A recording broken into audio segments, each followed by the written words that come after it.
ఆహాకారాలు, అక్కడ పక్క నెత్తురు, దాంతోపాటు బాధితుల ఆహాకారాలతో పూర్తిగా ప్రాంతం అంతా భీతావహంగా మారిపోయింది. కాపాడండి కాపాడండి అంటూ ఆ తల్లిదండ్రులు అక్కడికి చేరుకొని వాళ్ళు ఆవేదన వ్యక్తం చేస్తూ ఉన్నారు. మీరు చూడొచ్చు, వాళ్ళందరూ పారిపోతున్నారు అక్కడి నుంచి. ఎప్పుడైతే దాడి జరిగిందో అది చిన్న ఎలిమెంటరీ స్కూల్గా మాట్లాడుకుంటున్న సందర్భం. మీరు చూడొచ్చు అక్కడ ఎటువంటి పరిస్థితి ఉందనేది. ఒక్కసారిగా భీతవాహ పరిస్థితి నెలకొంది. ఆ విజువల్స్ మీరు చూడొచ్చు. అక్కడికి చేరుకున్నారు. దాడి తర్వాత ఆ తల్లిదండ్రులు అక్కడికి చేరుకుని తమ పిల్లల్ని వెతుక్కునే ప్రయత్నం చేస్తున్నారు. శిథిలాల కింద కొంతమంది చిక్కుకొని ఉన్నారు. ఇప్పటికీ తొలుత ముందుగా 5 అనుకుంటే ఇప్పుడు ఆ సంఖ్య 36కు చేరుకుంది. ఆ సంఖ్య మరింత పెరిగే అవకాశం ఉందని చెప్పి తెలుస్తోంది.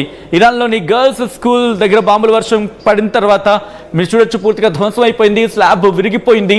ఆ పక్కన ఉన్న గోడలు కూడా పగిలి పేలాయి. ఒక విధంగా చెప్పాలంటే పేలి కింద పడ్డాయి. ఆ శిథిలాల కింద చిన్నారులు చిక్కుకున్నారు. రెస్క్యూ టీం చేరుకున్నప్పటికీ పూర్తి స్థాయిలో రెస్క్యూ ఆపరేషన్స్ అందించే పరిస్థితి ప్రస్తుతం ఇరాన్లో లేదు. దాంతోపాటు మీరు చూడొచ్చు మామ్ మామ్ అంటూ కూడా అక్కడ వాళ్ళు చిన్నారులు అరుస్తున్న విజువల్స్ మీరు చూడొచ్చు. This is disturbing content, viewer description is highly advised. ఈ కథనం మిమ్మల్ని కాస్త కలవరపరచవచ్చు. అయితే మిమ్మల్ని కలవరపాటు గురి చేయడం ఆర్టీవీ ఉద్దేశం కాదు. కానీ ఇటువంటి కథనాలు చూసినప్పుడు కాస్త కలవరపాటు గురి అవకాశం ఉంటుంది. కాబట్టి దీనికి సంబంధించిన జాగ్రత్తలు తీసుకోవాలని ఆర్టీవీ సూచించడం జరుగుతుంది. This is disturbing content, viewer description is highly advised. ఇటు ఆ తల్లి తండ్రులు ఒక్కసారి ఆ విజువల్స్ చూసే ప్రయత్నం చేద్దాం.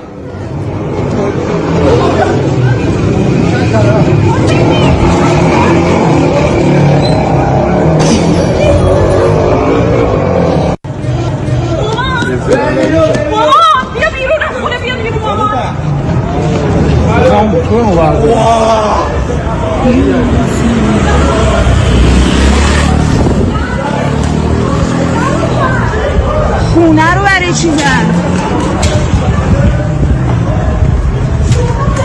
کجا رو زدن؟ بیت یا اول ماما بیا بیرون از خونه، بیا بیرون ماما.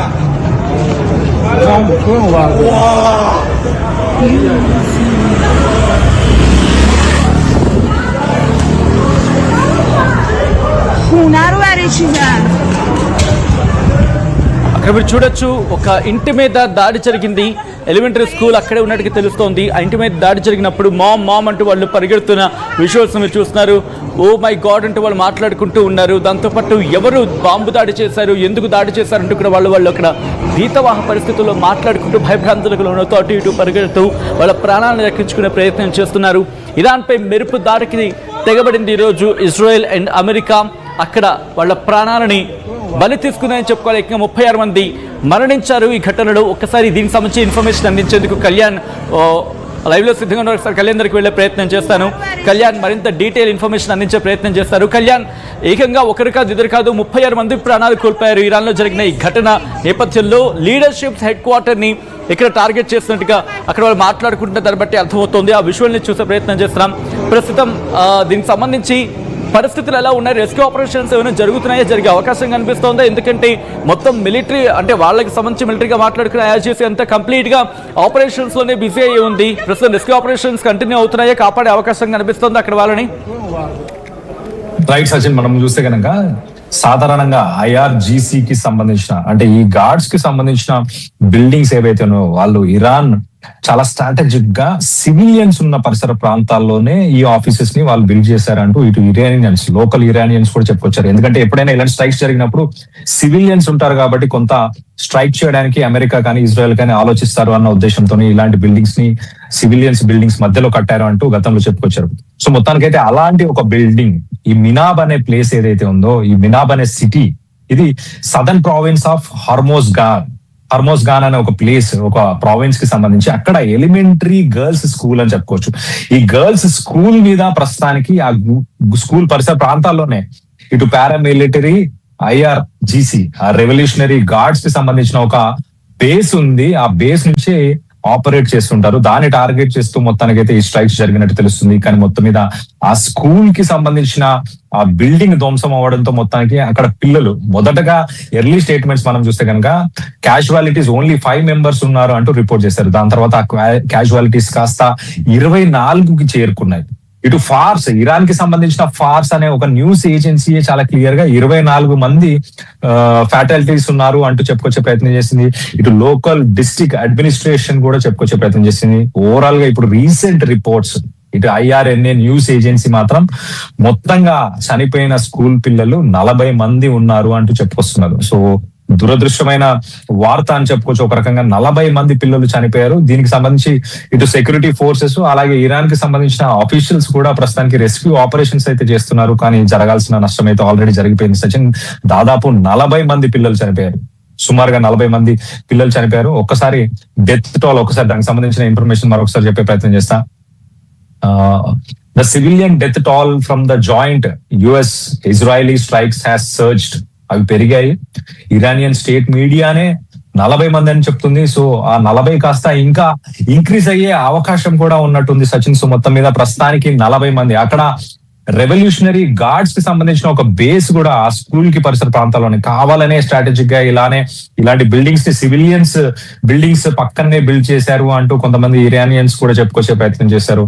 సో మొత్తం మీద ఇరాన్ లో ప్రస్తుతానికి సిచ్యువేషన్ చాలా సీరియస్ గా, చాలా హై టెన్షన్ సిచ్యువేషన్ అయితే నెలకొని ఉంది. ఇరాన్ లో గతంలో ఒక 1-2 వారాల క్రితం సచిన్ మనం కూడా మాట్లాడుకున్నాం.